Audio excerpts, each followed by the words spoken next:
10+2 की सर्टिफिकेट होनी चाहिए। Senior secondary exam with PCP और यानी फिजिक्स केमिस्ट्री बायोलॉजी से अगर एस्पिरेंट 12th पास आउट है तो आप सभी इसके लिए एलिजिबल हैं। जो डेटा नोटिफिकेशन में मेंशन की गई उसी के बेसिस पर आप सभी को एक्सप्लेनेशन कर रहे हैं हम डेटा को, ताकि सभी एस्पिरेंट सरल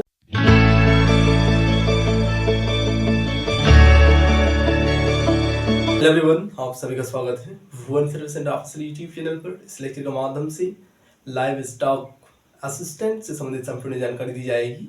जो एस्पिरेंट इस पद में जाना चाहते हैं उन सभी के लिए आवश्यक सूचना है। आयोग के माध्यम से वैकेंसीज को पब्लिश कर दी गई है। इस पद को पशुधन सहायक के नाम से भी जाना जाता है। आप सभी को यहाँ पर दिख रही है, ब्रैकेट में लिख दी गई है पद का नाम लाइव स्टॉक असिस्टेंट या फिर पशुधन सहायक के नाम से इस पद को जाना जाता है। इस पद में जो भी एस्पिरेंट जाना चाहते हैं उन सभी के लिए बेस्ट अपॉर्चुनिटी है।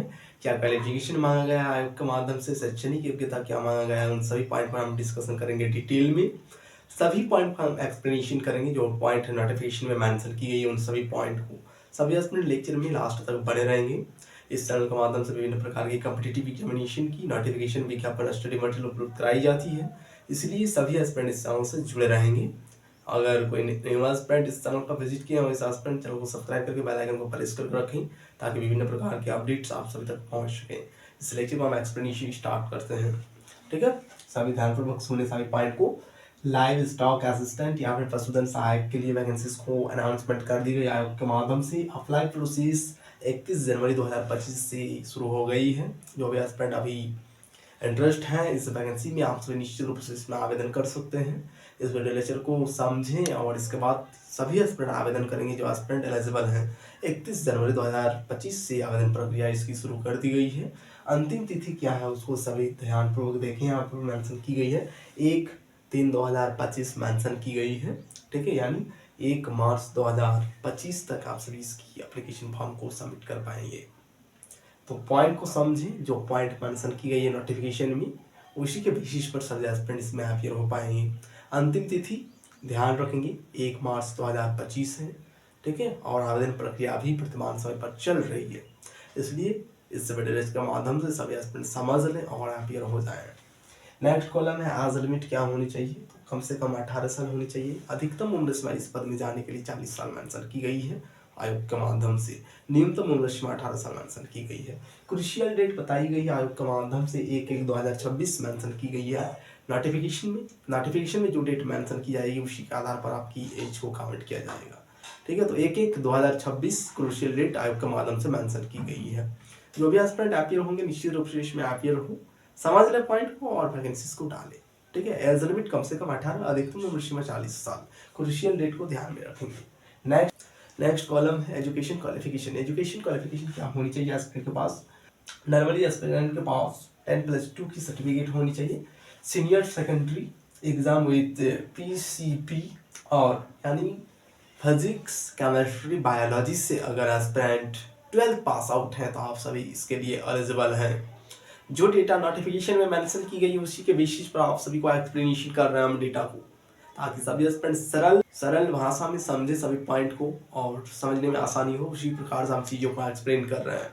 PCB यानी फिजिक्स केमिस्ट्री और बायोलॉजी से संबंधित जो भी एस्पिरेंट है इंटरमीडिएट को क्वालिफाई कर चुके हैं तो एस्पिरेंट इसमें एलिजिबल हैं। और क्या डिग्री मेंशन की गई और यानी एग्रीकल्चर से संबंधित आपके पास अगर सर्टिफिकेट है या डिग्री है आप सभी इसके लिए एलिजिबल हैं। और भी मेंशन की गई एग्रीकल्चर बायोलॉजी, नेक्स्ट है बायोलॉजी एंड फिजिक्स। इन सभी के सर्टिफिकेट अगर आपके पास होंगे तो आप सभी इसके लिए पात्र हैं, आवेदन कर सकते हैं। विभिन्न प्रकार के यहाँ पर डेटा को मेंशन की गई है। इन सभी में से अगर कोई भी डेटा आप फुलफिल करते हैं तो आप एलिजिबल हैं। अब सभी को हम एक्सप्लेन कर देते हैं। फिजिक्स या केमिस्ट्री से संबंधित अगर एस्पिरेंट है तो आप एलिजिबल हैं। केमिस्ट्री से है आपके पास अगर डिग्री यानी ग्रेजुएशन इस पर तो आप सभी इसमें भी अपीयर हो सकते हैं। Next agriculture chemistry and 1 year, ठीक है, 1 साल या फिर 2 साल का सर्टिफिकेट आपके पास होनी चाहिए तो एस्पिरेंट इसमें एलिजिबल होंगे। ठीक है, नेक्स्ट है कि 2 ईयर ट्रेनिंग सर्टिफिकेट या फिर डिप्लोमा किसमें, ठीक है, लाइव स्टॉक असिस्टेंट में। इसमें अगर आपके पास डिप्लोमा अथवा नॉर्मल सर्टिफिकेट है तो एस्पिरेंट इसमें एलिजिबल है। कौन सा सर्टिफिकेट होनी चाहिए? उसको भी यहाँ पर मेंशन की गई है। ध्यानपूर्वक सभी पॉइंट को समझे एस्पिरेंट। ट्रेनिंग सर्टिफिकेट या फिर डिप्लोमा सर्टिफिकेट या फिर ऊपर में जो डेटा मेंशन की गई है उन सभी में से कोई भी एक डेटा को फुलफिल करते हैं एस्पिरेंट, तो आप सभी इसके पात्र हैं, आवेदन कर सकते हैं। ठीक है, तो इसलिए हम पॉइंट को एक्सप्लेनेशन कर रहे हैं ताकि एस्पिरेंट समझे इन सभी पॉइंट को और उसी के बेसिस पर इसमें अपीयर हो। ठीक है, इसलिए पॉइंट को हम डिटेल में एक्सप्लेन कर रहे हैं। अगर कोई दुविधा उत्पन्न होगी एस्पिरेंट को तो एस्पिरेंट लेक्चर के कमेंट बॉक्स में मेंशन करेंगे, आप सभी को सॉल्यूशन उपलब्ध कराई जाएगी। और 2-3 पॉइंट इंपॉर्टेंट पॉइंट है, उन सभी को समझ लें और अपीयर हो जाएंगे। कहाँ पर वैकेंसी पब्लिश हुई है उसको भी हम बताएंगे ताकि एस्पिरेंट को आसानी हो आवेदन करने में।